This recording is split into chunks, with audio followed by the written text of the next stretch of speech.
ഹജ്ജിന്റെ രാവിൽ ഞാൻ കഅബം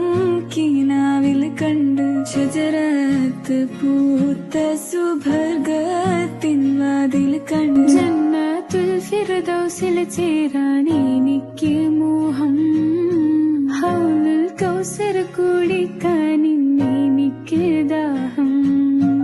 ജന്നത്തുൽ ഫിർദൗസിൽ ചേരാൻ എനിക്ക് മോഹം ഹൗലുൽ കൗസർ കുടിക്കാൻ എനിക്ക് ദാഹം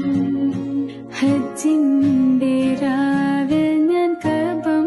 കിനാവിൽ കണ്ട് ഷജറത്ത് പൂത്ത സുബർഗത്തിൻ വാതിൽ കണ്ട് ജന്നത്തുൽ ഫിർദൗസിൽ ചേരാൻ